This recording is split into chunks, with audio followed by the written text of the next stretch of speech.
to invite John Bush up, my significant other and amazing partner in life. When we first started dating, actually, I want to say a quick story, my personal story about Kratom. I started using this about a year and a half ago or so, and I had, before that, a decade-long dependency on a pharmaceutical drug called Adderall.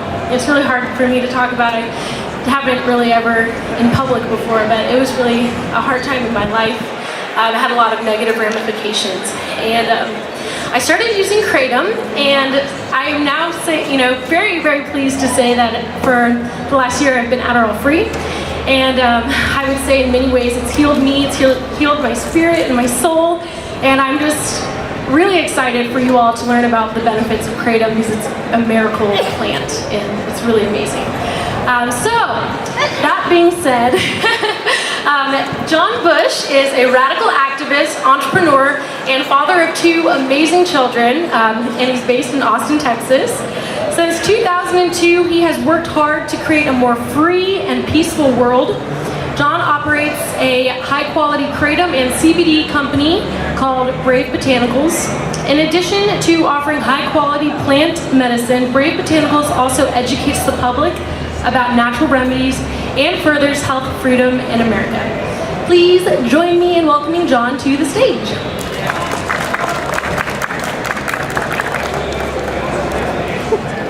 She's so sweet. Give it up for Rebecca Powers.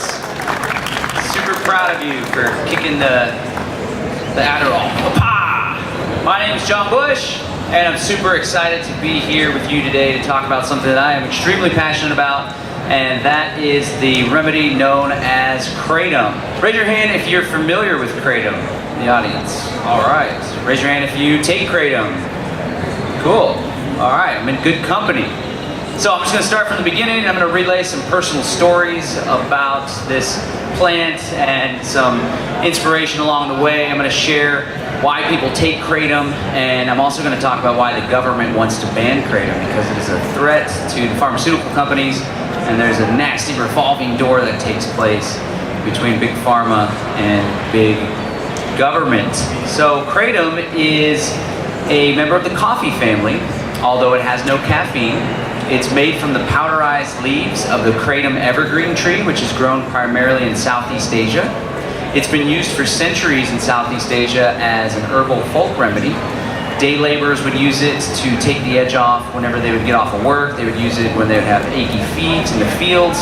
And unlike here in the States, when people get off work and crack open a cold one, they would get off of their long day in the fields and they would make some Kratom tea and sit around a fire and unwind. It has become increasingly popular in the West and in America in the past decade or so. One of the big uses for Kratom, people use it instead of prescription pain medicine. There's multiple different varieties of Kratom. There's red Kratom, then there's green, white, and yellows.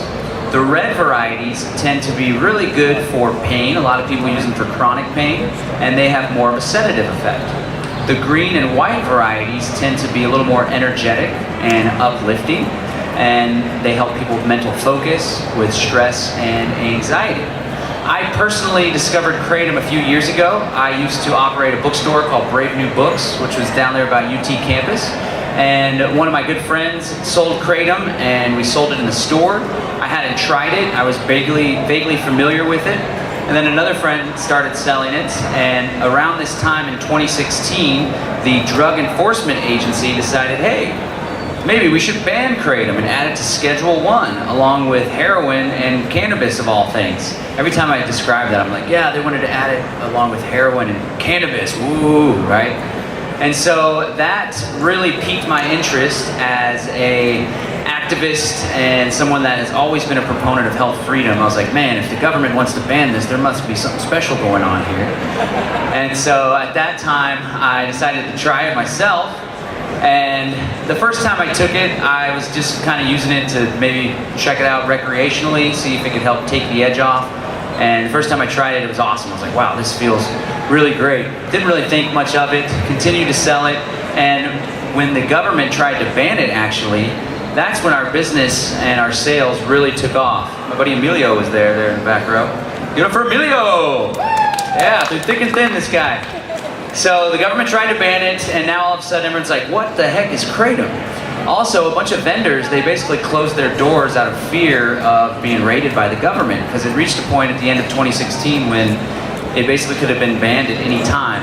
Being an activist and being familiar with the way the law works and the way the regulators work, I knew that until they actually said that it was added to Schedule 1, then it was totally free and clear, so I decided to lean into the Kratom sales and supply that. It was also around this time that I really began to see how much of an impact it had. It slowly sold, as I said before, but then when the government tried to ban it, it started selling more, and as people started closing their doors and online stores and retail shops stopped selling it, a lot of people were exposed to the fact that we're still selling it. And that's when I started to hear the stories. One of the most profound stories I heard was from a woman named Carolyn that lived in California. We would ship her Kratom. This was an older woman, and she called one day to thank me and tell me that because of Kratom, she was now able to play and take care of her 4 grandchildren. See, Carolyn had been addicted to Oxycontin for a decade, and it had basically taken away her energy and her ability to keep up with her grandkids. She said that the addiction was so bad that she would sit on the bed in her bedroom rocking and just feeling completely out of control and having little spasms. And she wanted to quit, but she couldn't because the withdrawal symptoms were so bad. She tried, and finally a friend told her about Kratom.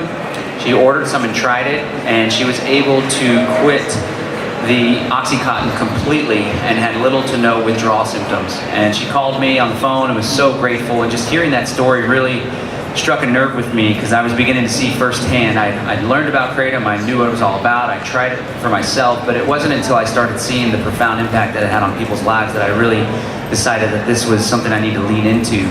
I've heard countless stories of former heroin addicts that have used Kratom to kick the habit, and really the title of my story is How Kratom Saves Lives, and a lot of people think, oh, it's just some plant remedy, it's just some weird alternative medicine that people take, but really it's a game changer for a lot of people. The first really profound experience that I had with Kratom was I used to live in a converted school bus with my family, and we flew up to New Hampshire to pick up the school bus. I drove a 4-ton 40-foot school bus down from New Hampshire, never having driven a school bus before, and it was pretty overwhelming. But we were going on a trip across the country. We used to promote Bitcoin. Anybody familiar with Bitcoin, cryptocurrency? Back in the day, nobody knew what it was. I'm like, wow, it's weird internet money. Now it's this huge global phenomenon. It's pretty cool. But we'd go on these tours around the country using Bitcoin only. It's cross-country cryptocurrency road trips.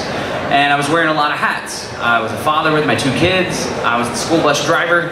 I was the navigator, and we would get sponsorships from cryptocurrency companies to promote their products and their apps and stuff. And so we had obligations for podcasts. We were also still running our store. Shout out to Emilio for holding it down in Austin, Texas while we were on the road.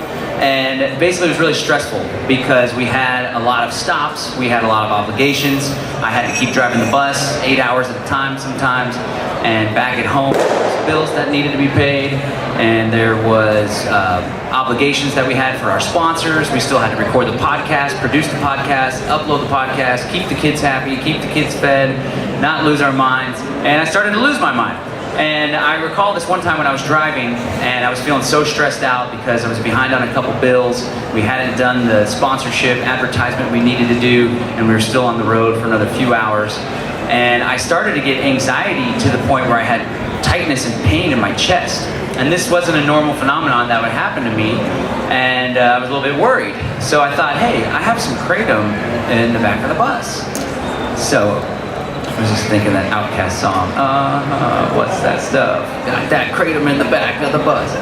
So I went to the back of the bus, grabbed the Kratom, grabbed 1 teaspoon, put it in a drink, drank the Kratom, and literally as I drank the Kratom, the anxiety and the tightness in my chest just washed away. And not only that, but I had a bit of a scarcity mindset, like, oh my God, I don't know how we're gonna meet all these obligations. What have we gotten ourselves into? I feel so overwhelmed. I'm struggling. People are gonna be upset with us for being behind on things. And when I drank the Kratom, my mindset changed. Not only did I have a physiological change in my body, and my body was at ease, but additionally I started just to feel like, oh, it's okay, everything's gonna be all right. Wow, we have this great opportunity in front of us. Everyone's gonna understand that we're on the road, we're doing our best. And it was at that moment for me that I was like, wow, this is something that's that's really magical and has so many opportunities to help so many people. So we continue to sell Kratom there at Brave New Books.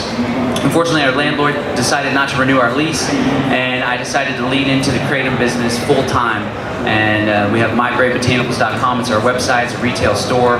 We're in multiple stores across the state of Texas, around 8 shops, and we continue to do really good work helping so many people. But it has not been without its difficulties. So as I was saying before, the government tried to ban Kratom. Well, why would the government want to do that? Well, as it turns out, many people are well aware of these days, the government is corrupt, and it operates to benefit the few at the expense of the many. There's something called a revolving door, and it's no different when Donald Trump's in office, or Barack Obama, or Bush, Clinton, or any of the crooks. And basically, there's some crony activities going on whereby the regulators that oversee the Food and Drug Administration, or the DEA, or the Center for Disease Control, they are also the CEOs and the executives and the people that are sit on board of directors of all these institutions. And of course, they're tasked with regulating themselves. And I did some research and came to find out that it's estimated that Kratom is a $5 billion a year industry. Well, it's estimated that the prescription pain medicine industry is around $25 billion. When you look at it, that's actually a significant chunk of competition right there. So rather than compete on a level playing field like all the rest of us, the big pharmaceutical companies will work in conjunction with the government in order to make it difficult for these natural alternative remedies to gain a foothold. We see the same thing taking place with CBD as well, which we also do sell. And so ever since the DEA tried to ban Kratom, they failed.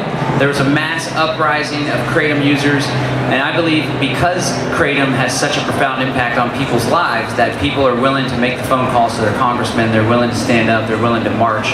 We helped to organize a march here in Austin, Texas. We marched from right down the road, right here at the Congress Bridge, all the way up to the federal complex, then to the Capitol, shouting "Free Kratom." And I don't know if that's not the reason why it pushed back, but there was so many tens of thousands of people signing petitions, sending letters and emails and phone calls to their congressmen. There was actually 50 plus, like 52 congressmen that signed a letter asking the DEA not to ban Kratom. There was 10 US senators, which is a pretty big deal, so they backed off. But come to find out, all along, it was actually the FDA that was pushing the DEA to ban Kratom. And whenever they weren't able to emergency schedule Kratom, which would have been completely unprecedented, they decided to ramp up a massive propaganda campaign. And unfortunately, the way that the media works, which I call it the fourth branch of government, the mainstream media, and love or hate Donald Trump, I love how he has completely discredited the mainstream media with the fake news thing. Essentially, the CDC and the FDA will just put out these bogus reports saying there's like 47 people have died from Kratom. Recently, the CDC put out a report, in 18 months, in 2016 and 2017, 91 people died and had Kratom in their system. But when you dig a little bit deeper and you uncover what's behind those numbers, you find that in all of those 91 instances, except for 7, they had another substance in their system, or multiple substances in their system, like fentanyl, or heroin, or opioids. And in those 7 where only Kratom was in their system, I would venture to guess that there was other factors at play. For example, when the FDA put out their report that like 47 people died from Kratom, some of the people that had only taken Kratom also had a gunshot, additionally. One of them like fell off a roof and had Kratom in their system. So the unfortunate thing is not very many Americans go and dig a little bit deeper, and the mainstream media will simply take the headlines and push sensationalist articles. So you see stuff like Kratom kills and Kratom, the dangerous drug, and so on and so forth. It's rather unfortunate. There's been so many hurdles. Another one of the hurdles is that credit card processing. If you want to buy Kratom, unfortunately, you can't use a credit card online because of a Department of Justice program called Operation Choke Point. They want to make it hard for firearms manufacturers, for adult toy stores, for head shops, for the Kratom industry, for CBD industry. These are a few of my favorite things. But unfortunately, I've gone through like 6 or 7 credit card processors, and it's been a total pain in the butt. So when I see the government pushing back so hard against something, I think, wow, there must be some really magical stuff going on there. Again, it is a powder. You can take it in capsule form. Some people think the taste is a little bit bitter. It kind of tastes like bitter green tea. Here's some right here that I'm gonna drink right now as a demonstration. This is some green manga kratom from Brave Botanicals.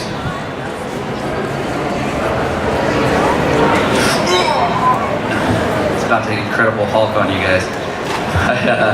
You can drink it with water. You can mix it with orange juice. And it's great. It helps so many people. Again, there's multiple different varieties. There's green, white, red. The red ones are great for chronic pain. It's great to see so many people that were taking Oxycontin or Vicodin or Percocet, and now that they're taking Kratom, they're able to have their functioning again. They're able to feel alive again. And then again, the green, white, and yellows are really good for stress, anxiety, mental focus, energy. There's people that suffer from chronic fatigue, and because of Kratom, they're able to have energy again. So yeah, that's all about Kratom in a nutshell. And we have some time if anybody has any questions. We're going to be selling some Kratom over here. We have the 1 ounce bags, the capsules, also 1 ounce powder, 2 ounce bags, and 4 ounce bags. We'd love if you sign up for our newsletter as well, so we can keep in touch and keep you updated with news and activist updates all about Kratom.